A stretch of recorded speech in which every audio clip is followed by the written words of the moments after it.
Hello friends, welcome to texture dot com. मेरा नाम है सी एस सौरभ कुल्लर और आज हम बात करेंगे इनपुट सर्विस डिस्ट्रीब्यूटर्स के बारे में। तो आइए वीडियो को शुरू करते हैं। इनपुट सर्विस डिस्ट्रीब्यूटर का जो कंसेप्ट है वो उन ऑर्गेनाइजेशंस के लिए है जिनके की मल्टीपल ऑफिसेज है और वो बिजनेस के लिए कॉमन सर्विसेज को यूज कर रहे हैं। इसको अकॉर्डिंगली समझते हैं। इनपुट सर्विस डिस्ट्रीब्यूटर्स एक ऑफिस है जहाँ पे all the tax invoices relating to the common services, import services are received and distributed among the recipients of the said services in the prescribed manner as given in the Rule 39 Sub Rule 1 Clause D of the CGST rules। यानी कि IST mechanism में IST एक office है जहाँ पे tax invoices related to the input services receive होती है और डिस्ट्रीब्यूटेड होती है among the recipients of the state services in the prescribed manner, जो कि रूल 39 सब रूल 1 क्लॉज डी में दिया गया है। यहाँ पे ये गौर करने वाली बात है कि सिर्फ इनपुट सर्विसेज का जो आईटीसी है वही डिस्ट्रीब्यूट होगा, कोई गुड्स का रिलेटेड नहीं। यानी कि कोई इनपुट का या कैपिटल गुड्स का जो आपका आईटीसी है वो डिस्ट्रीब्यूट नहीं होगा रेसिपिएंट एंटिटीज को। इसको डायग्रामेटिकली समझते हैं। ये आपकी आईएससी यूनिट हो गई। कॉमन पेन होना चाहिए, कॉमन सर्विसेज यूज होनी चाहिए। आईटीसी सिर्फ सर्विसेज का मिलेगा, कैपिटल गुड्स या इनपुट का नहीं मिलेगा।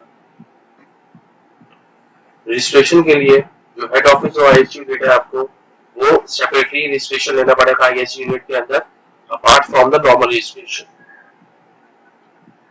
अब रीडर्स के माइंड में ये क्वेश्चन आ सकता है कि क्या एक ही आईएससी यूनिट होगा पूरी इंटाइटी में या कोई दो हो सकते हैं, तीन हो सकते हैं। तो इसको क्लैरिफाई करने के लिए ये यहाँ पे हम ये कहना चाहते हैं कि एक ऑर्गेनाइजेशन में n number of ISC units हो सकते हैं। और जब रजिस्ट्रेशन करते हैं आईएससी यूनिट में आपको जीएसटी आरईसी 01 में सीरियल नंबर 14 में आईएससी इनपुट सर्विस डिस्ट्रीब्यूटर्स को ऑप्ट करना पड़ेगा apart from the normal registration, ताकि वो रजिस्ट्रेशन आईएससी के अंदर हो सके।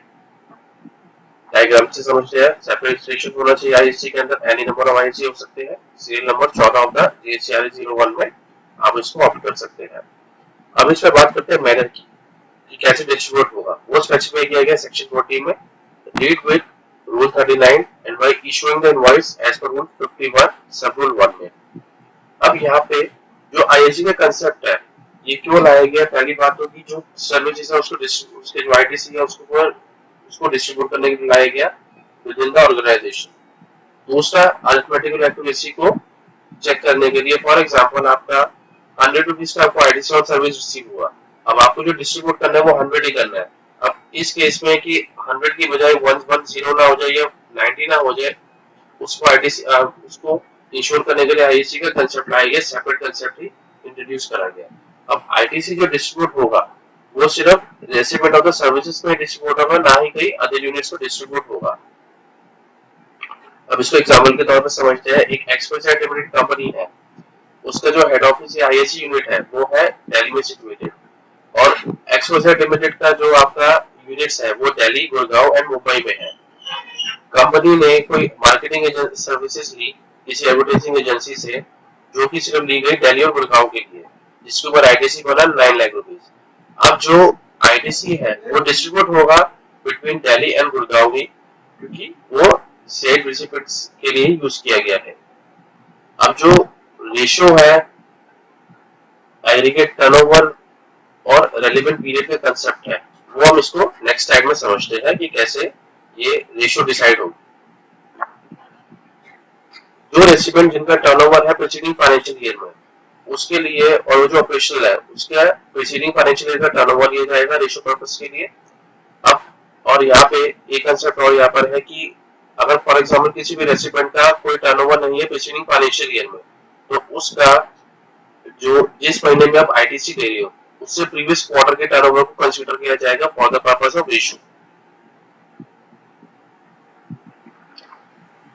अब जो टर्नओवर है वो टर्नओवर कैसे डिफाइन होगी? इसमें गिवन है turnover minus excise duty minus state excise duty minus central state tax और माइनस वैट, यानी कि tax divide under entry 84, 92A, of list 1 of 7 schedule, entry 51 and 54 of the list 2 of the 7 schedule.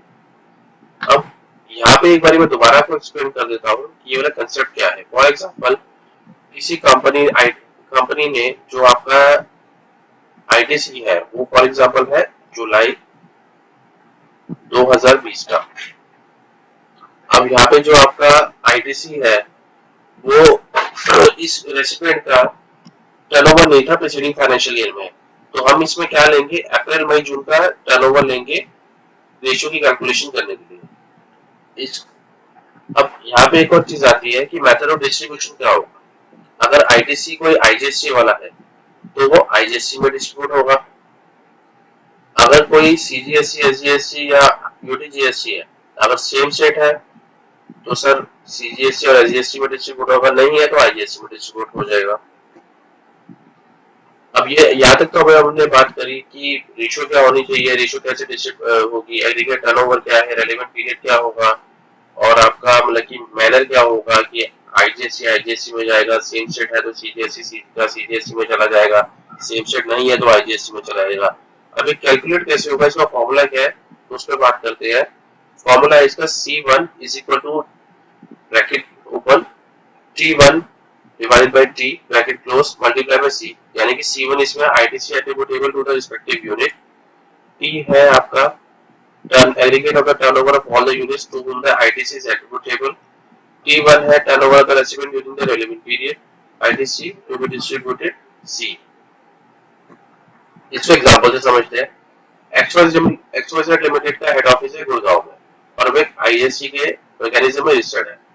अब उन्होंने marketing services ली from an advertising agency worth rupees 50 lakhs और उसके बाद GST है 18%, यानी कि 59 लाख रुपीज की बिलिंग हुई।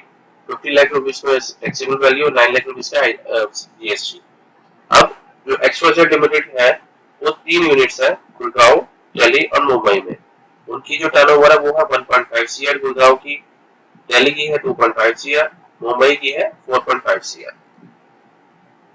अब जो टोटल क्रेडिट इसमें डिस्ट्रीब्यूट होना चाहिए वो है 9 लाख रुपीज, टोटल टर्नओवर है 8.5 करोड़। अब यहाँ पे रेशियो कैसे डिफाइन होगी, फॉर्मूले में जाते हैं।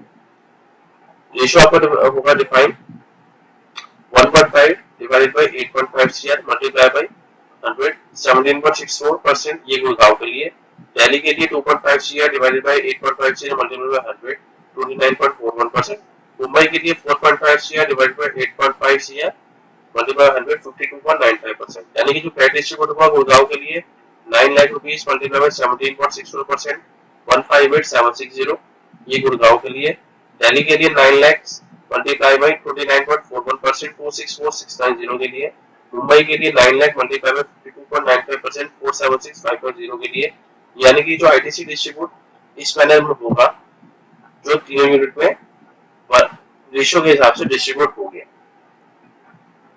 अब यहाँ पे जो केस आता है कि यहाँ पे तो हमने डिस्ट्रीब्यूट कर दिया, फॉर एग्जांपल फ्यूचर में कोई मॉडिफिकेशन हो जाए तो उस केस में क्या करें, तो उस केस में जो यूनिट है आईएससी यूनिट है वो अपने रेसिपिएंट यूनिट्स को क्रेडिट नोट इशू कर सकती है और सब्सिक्वेंट अपने रिटर्न्स में शो कर सकती है रिगार्डिंग द आईटीसी जो उन्होंने पहले डिस्ट्रीब्यूट किया था, और जो क्रेडिट नोट इशू हुआ है वो सेम प्रोपोर्शन में इशू होगा जिस प्रोपोर्शन में आईटीसी पहले डिस्ट्रीब्यूट किया गया था। फॉर एग्जांपल रेशियो बिल्कुल सेम होनी चाहिए जिस प्रोपोर्शन में क्रेडिट नोट आपका इशू होगा आईएससी द्वारा रेसिपिएंट यूनिट्स को। और जो आपका अब जो आईटीसी डिस्ट्रीब्यूट कैसे होगा, अब यहाँ पे बात करते हैं कि हमने बात करी कि रेशियो क्या होनी चाहिए, मैनर ऑफ डिस्ट्रीब्यूशन क्या होना चाहिए, फॉर्मूला क्या होना चाहिए। अब यहाँ पे सवाल आता है कि हमने डिस्ट्रीब्यूट कैसे करना है, तो उस केस के लिए हमें जो आईएससी यूनिट है वो जिस मंथ का क्रेडिट है, फॉर एग्जांपल मई 2020 का क्रेडिट है तो मई 2020 की रिटर्न 13 जून 2020 तक की ड्यू डेट होती है, यानी कि 13 days from the end of the month in which the credit has to be distributed, तो 13 दिन के अंदर डालेगा रिटर्न। अब इसमें एक चीज गौर करने वाली है कि जो जिस महीने का क्रेडिट है वो उसी महीने की में ही डिस्ट्रीब्यूट हो जाना चाहिए, यानी कि मई का क्रेडिट है तो मई में हो जाना चाहिए, जून में नहीं जाना चाहिए। और जो ये फॉर्म है वो है जीएसटीआर 6, 13 डेज के अंदर डालना होता है आईएससी यूनिट द्वारा, और कोई भी अगर मॉडिफिकेशन है वो डेबिट नोट या क्रेडिट नोट की तरह के तौर पर उसको मॉडिफाई कर सकते हैं अपने आईटीसी को। तो आई होप आपको हमारी वीडियो पसंद आई होगी। हमारी वीडियो को लाइक करें और शेयर करें और हमारे चैनल को सब्सक्राइब करें ताकि हम और ज्यादा इन्फॉर्मेशन आपके साथ शेयर कर सके। Thank you very much.